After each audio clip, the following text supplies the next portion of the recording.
আচ্ছা, আপনি কি জীবনে সুখী হতে চান? না, যদি সুখী হতে চান তাহলে আমি আপনাকে একটা ছোট্ট কৌশল বলতে পারি, যে কৌশল অবলম্বন করে জীবনে সুখী হওয়া যাবে। জানতে ইচ্ছা করছে না সেই কৌশলটি কি? সেই কৌশলটি হচ্ছে অল্পে খুশি থাকা, অল্পে তুষ্ট থাকা, অল্পে সন্তুষ্ট থাকা। আমরা মনে করি যে টাকা পয়সার মধ্যেই মনে হয় সবকিছু লুকিয়ে আছে। টাকা পেলে মানুষ সুখী হয়ে যাবে, টাকা পেলে মানুষ সুন্দর হয়ে যাবে। কিছু বিষয়, কিছু জিনিস মাথায় রাখার চেষ্টা করবেন। আপনি যখন সমস্ত কিছু রবের উপরে ছেড়ে দেবেন, জীবনের ভালো খারাপ সবকিছু রবের উপরে ছেড়ে দেবেন, তখন নিজেকে অনেক হালকা অনুভব করবেন। আর রবের উপরে ছেড়ে দেওয়াটাও প্রয়োজনীয়। তার কারণ কি জানেন? কারণ আমরা মানুষ, আমাদের দ্বারা অনেক ভুল হয়। আমরা যেটাকে সঠিক মনে করি সবসময় যে সেটা সঠিক হবে, বিষয়টা কিন্তু সত্য নয়। আমরা অনেক সময় খারাপ জিনিসগুলোকেও ভালো মনে করি এবং সেটা না পেলে নিজেকে কষ্ট দিই, নিজে কষ্ট অনুভব করি। আমরা অনেক সময় নিজেদের ভ্রান্ত ধারণাগুলো নিজেদের মনের মধ্যে পুষতে পুষতে অনেক বড় করে ফেলি। আমরা মনে করি সম্পদ থাকলেই মানুষ সুখী হয়, কিন্তু প্রকৃত অর্থে বাস্তবতা এমন নয়। গরিব, দুঃখী, দিনমজুর, রিক্সা চালককে দেখেও সুখী মনে হতে পারে। তার কারণ এই সুখের সব থেকে বড় কৌশলই হচ্ছে অল্পে খুশি থাকা, যেটা আছি সেটা নিয়ে ভালো থাকা। আমাদের জীবন কেমন হওয়া উচিত আপনার কি ধারণা?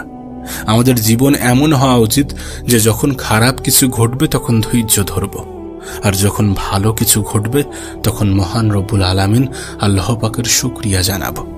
এটাই তো জীবনে ভালো থাকার, সুখে থাকার সব থেকে বড় কৌশল।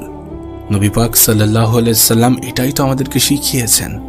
তানাকে যখন আমরা অনুসরণ করব তখন জীবনটা সহজ মনে হবে। জানেন আমরা জীবনটাকে কেন কঠিন মনে করি? আমরা মনে করি নামাজ পড়াটা অনেক কঠিন। কেন এমনটা মনে হয়? মনে হয় তার কারণ আমরা এটাকে নিজের জীবনের বাইরের অংশ মনে করি, কিন্তু প্রকৃত পক্ষে বাস্তবে এটা তো জীবনেরই একটা অংশ। জানেন আমাদের দুঃখের সব থেকে বড় কারণ কি? বস্তুবাদিতা। আমরা মনে করি এটা পেয়ে গেলে আমি ভালো থাকবো, আমরা মনে করি এটা হয়ে গেলে আমি সুখে থাকবো, আমরা মনে করি এটা পেয়ে গেলে আমার জীবনটা একদম পুরো ভালো হয়ে যাবে। কিন্তু বাস্তবে কি তেমনটা হয়? আপনি দেখবেন কোনো কিছু পাওয়ার আগের মুহূর্ত পর্যন্ত সেটা নিয়ে আমরা যতটা এক্সাইটেড থাকি, সেই জিনিসটা পেয়ে যাওয়ার পরে তা অনেকাংশেই কমে যায়।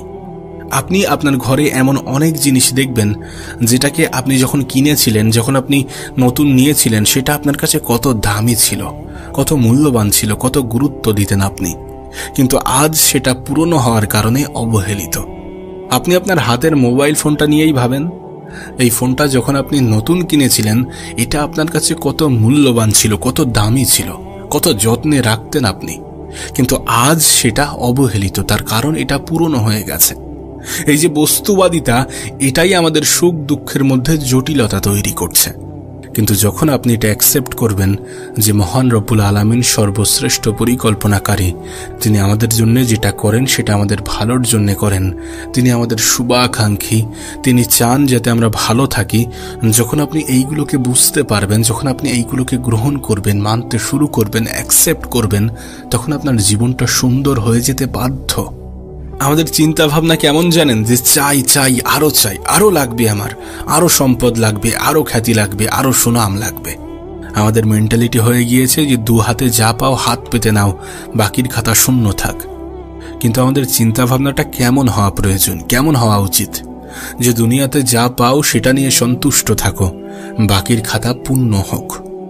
মহান রব্বুল আলামিন পবিত্র কোরআনের মধ্যে অনেক সুস্পষ্টভাবে উল্লেখ করেছেন যে তোমরা দুনিয়ার জীবনটাকেই প্রাধান্য দিয়ে থাকো, কিন্তু আখেরাত হচ্ছে সব থেকে উত্তম এবং চিরস্থায়ী। আর যেহেতু এই দুনিয়া ক্ষণস্থায়ী, এটা নিয়ে এত দুশ্চিন্তা করে কি হবে? এত মন খারাপ করার কি আছে? এত টেনশন করার কি আছে? যেটা পেয়েছো, যতটা পেয়েছো, সেটা থেকে কত মানুষ যে বঞ্চিত, সেটা কেন দেখো না? সেটার দিকে কেন দৃষ্টিপাত করেন না?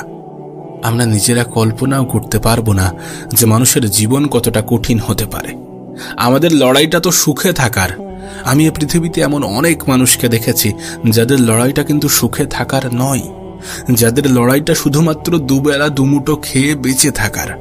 আপনি তো তাদের থেকে ভালো আছেন।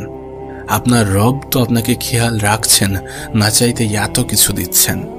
ভালো থাকাটাকে নিজের অভ্যাস বানিয়ে নিন। ভালো থাকাটাকে নিজের অভ্যাস বানিয়ে নিন, এটা ভেবে যে যেটা পেয়েছি যথেষ্ট পেয়েছি, যেটা পাবো না সেটার জন্য ধৈর্য ধরবো, আর যেটা পাবো সেটার জন্য রবকে শুকরিয়া জানাবো, আল্লাহকে শুকরিয়া জানাবো।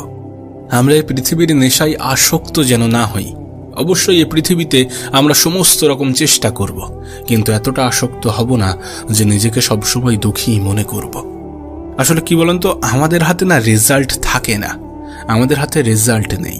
আমাদের হাতে আছে আমাদের মেহনত, আমাদের চেষ্টা, আমাদের পরিশ্রম। দুর্ভাগ্যজনকভাবে আমরা আমাদের রেজাল্টকেই সব থেকে বেশি গুরুত্ব দেই। দেখুন, মেহনত করার পরে যদি আপনি মনে করেন যে না, আমি আমার তরফ থেকে 100% দিয়েছি, যদি আপনি আপনার জীবনে পরিশ্রম করার পরে আপনার মনে হয় যে না, আমি আমার তরফ থেকে সম্পূর্ণ চেষ্টাটা করেছি, তাহলে কেন আপনি টেনশন করবেন? আপনি কি জানেন না আল্লাহ পাক পরিশ্রমী মানুষদেরকে অনেক বেশি পছন্দ করেন? আপনি কি জানেন না আল্লাহ পাক তাদেরকেই পুরস্কৃত করেন যারা পরিশ্রমী হয়ে থাকেন? একটু ধৈর্য তো ধরেন। ধৈর্য ধরাটা শুধুমাত্র আমাদের জন্য গুরুত্বপূর্ণ নয়, বরং এটা অপরিহার্য। জীবনের কঠিন, জীবনের খারাপ সময়গুলোতে আমাদেরকে ধৈর্য ধরতেই হবে।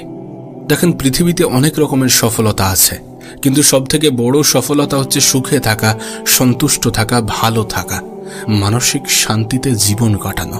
এটাই তো সবথেকে বড় সফলতা, পৃথিবীর সবথেকে বড় সফলতা। আর এই সফলতাকে অর্জন করতে হলে অল্পতে সন্তুষ্ট থাকাটাকে অ্যাচিভ করতে হবে। রবের উপরে বিশ্বাস রাখতে হবে, আল্লাহর উপরে বিশ্বাস রাখতে হবে, নিজের উপরে বিশ্বাস রাখতে হবে, এবং বিশ্বাস রাখতে হবে যে তিনি সর্বশ্রেষ্ঠ পরিকল্পনাকারী, তিনি আমাদের শুভাকাঙ্ক্ষী, তিনি আমাদেরকে ভালোবাসেন, আমাদেরকে আমাদের থেকেও বেশি। আসলে আমরা এটা মানতে চাই না যে সুখে থাকাটা অনেক সহজ, সুখী হওয়াটা অনেক সহজ। যদি বিশ্বাস না হয় তাহলে কিছুদিন নিজের জীবনে এগুলোকে প্রয়োগ করে দেখেন।